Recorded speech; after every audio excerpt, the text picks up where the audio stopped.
आप सभी का स्वागत है मेरे ब्रांड न्यू लेक्चर में। आई होप मेरा आवाज़ और ये जो भी स्क्रीन में लिखा हुआ है आपको क्लियरली विजिबल होगा और मैं ऑडिबल होगा। तो चलिए लेक्चर को स्टार्ट करते हैं। आज के इस लेक्चर में मैं पढ़ाने जा रहा हूँ क्लास 12 फिजिक्स का पहला चैप्टर, जो कि है इलेक्ट्रोस्टैटिक्स, जो कि बहुत इम्पॉर्टेंट प्लस बहुत ही लेंदी चैप्टर है क्लास 12 का। अगर आप एकदम क्विक रिवीजन चाहते हो कूलम्स लॉ का, तो आपने बिल्कुल सही वीडियो पे क्लिक किया है। तो चलिए वीडियो को स्टार्ट करते हैं। बाय द वे, ये वीडियो का पहला पार्ट है। मैं पूरा वीडियो को छोटे छोटे पार्ट में अपलोड कर दूँगा। सबसे पहला बात, ये चैप्टर में हम लोग चार्ज के ऊपर खेलने वाले हैं। और चार्ज 3 टाइप का होता है, आप लोग को पता ही होगा, इलेक्ट्रॉन, प्रोटॉन, न्यूट्रॉन। जो हमारा इलेक्ट्रॉन होता है, इस पे चार्ज होता है -1.6 इंटू 10⁻⁻19 कूलम। और जो हमारा प्रोटॉन पे चार्ज होता है वो इलेक्ट्रॉन ही के बराबर होता है, बस माइनस की जगह प्लस साइन आ जाता है। ये सब तो बेसिक है।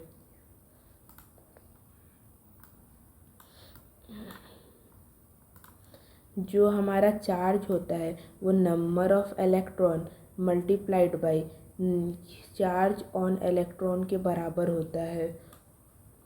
अब यहाँ पे मान लीजिए आपको क्वेश्चन आ गया, आपको चार्ज दिया हुआ है और पूछे क्वेश्चन में क्या ये जो भी चार्ज है ये एग्जिस्ट करता है कि नहीं।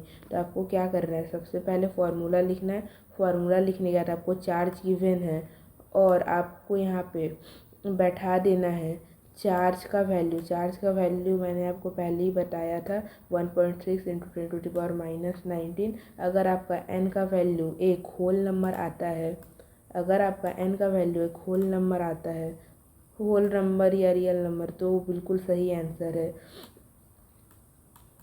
वो एग्जिस्ट करेगा। अगर आपका रियल नंबर या होल नंबर नहीं आता है तो वो एग्जिस्ट नहीं करेगा।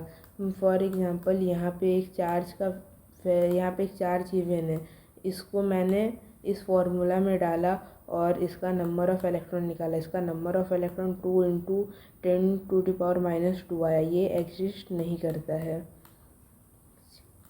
तो ये तो बहुत ही बेसिक था। अब जो हमारा मेथड ऑफ चार्जिंग होता है वो ये 5 टाइप का होता है, conduction, induction, photo electric effect. ये सब उतना इम्पोर्टेंट नहीं है, ये सब एक एक करके हम लोग पढ़ेंगे।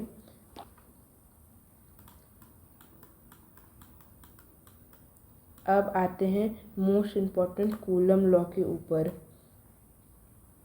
इसमें स्टार कैसे बनेगा? हाँ, बन गया स्टार ही है। अब देखो कूलम लॉ क्या होता है। मान लो दो चार्ज है, एक चार्ज यहाँ पर, एक चार्ज यहाँ पर, कहीं पर भी हो सकता है। मैंने यहाँ पे बनाया है, आप चाहो तो इस चार्ज को कहीं पर भी बना सकते हो, कहीं पर भी। मैं जैसे कि यहाँ पे बना दिया, आप इस चार्ज को कहीं भी बना सकते हो, मैटर नहीं करता। और ये दोनों जो चार्ज होता है, ये दोनों एक दूसरे पे कुछ फोर्स लगा रहे हैं, ठीक है। मतलब यूनिवर्स में दो बॉडी एक दूसरे पे फोर्स लगाएंगे। क्यों? क्योंकि हर बॉडी में चार्ज होता है। यहाँ पे मैं बैठा हूँ, मैं आपके ऊपर भी फोर्स लगा रहा हूँ, पर वो बहुत ही कम फोर्स लगा रहा हूँ, इसलिए आपको फील नहीं हो रहा है। तो जो कूलम लॉ है ये कहता है, जो ये दो पॉइंट के बीच का जो लेंथ है, और मान लो ये चार्ज को मैं Q1, एक यहाँ पे तो गिवन है Q1 और Q2 मान लूँ, और ये दोनों का बीच का डिस्टेंस R है। तो जो ये एक दूसरे पे जो फोर्स लगा रहे होंगे वो डायरेक्टली प्रोपोर्शनल होगा Q1 इंटू Q2 और नीचे में R²। अब यहाँ पे प्रोपोर्शनलिटी का साइन है, तो प्रोपोर्शनल का साइन हटेगा तो एक कांस्टेंट आएगा, उस कांस्टेंट को हम लोग लगा देंगे K।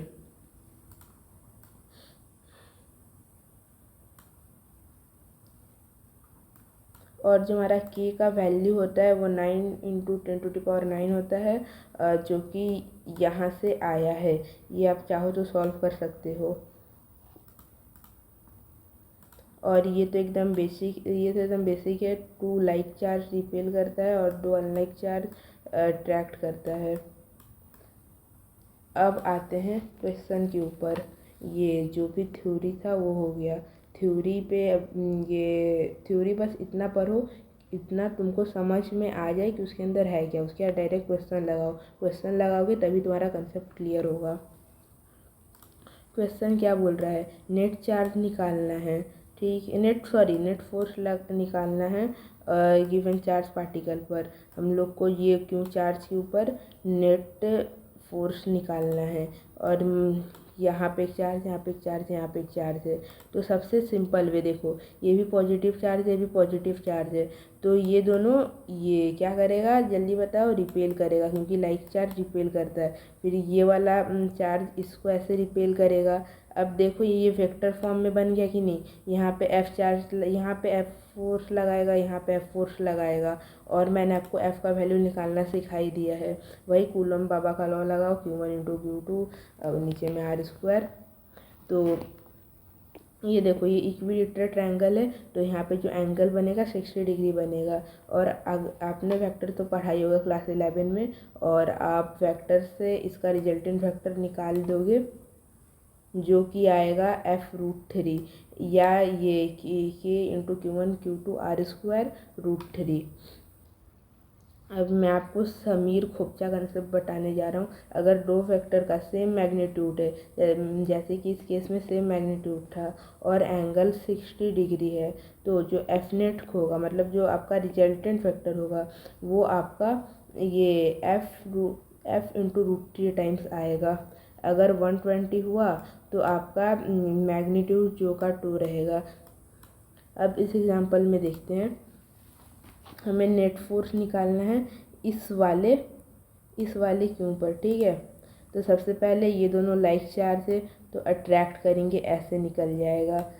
और ये दोनों ये ऑपोजिट चार्ज है, अनलाइक चार्ज है, तो ये लोग रिपेल करेंगे, सॉरी ये लोग अट्रैक्ट करेंगे, तो ये ऐसे निकल जाएगा। अगेन इक्विलेटरल ट्रायंगल है, यहाँ पे ये पूरा अगर ऐसे में एंगल बनाऊँ तो ये 180 बनाता है, और इक्विलेटरल ट्रायंगल का 60 डिग्री होता है। तो आपको इतना बेसिक मैथ आता ही है जिससे आप इसका ये निकाल पाओ कि ये 120 डिग्री होगा। 120 डिग्री आ गया। और क्योंकि इसका दोनों का एफ सेम है, तो आपका जो रिजल्टेंट वेक्टर आएगा वो भी आपका एफ ही आएगा।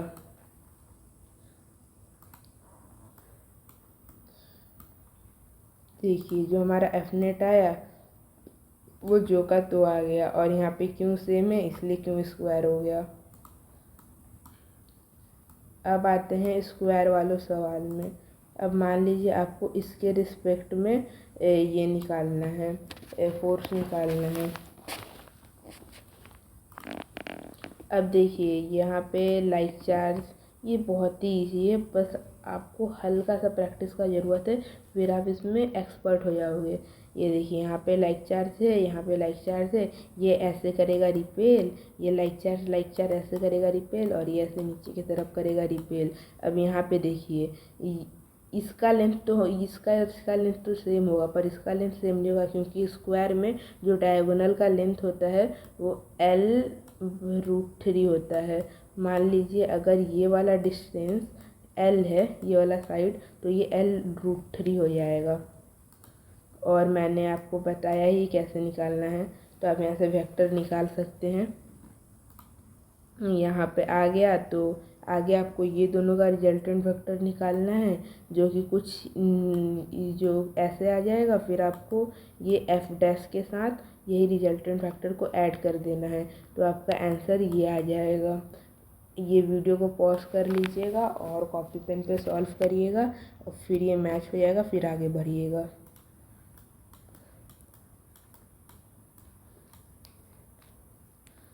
अब देखिए ये भी सेम ही क्वेश्चन है, इसमें ज़्यादा कुछ नहीं करना, बस यहाँ पे आपको वैल्यू दे दिया गया है। अब बस इसमें आपको एक से दिक्कत, वो मैं दिक्कत नहीं बोलूँगा, ये बहुत बार होता है कि ये हम लोग भूल जाते हैं।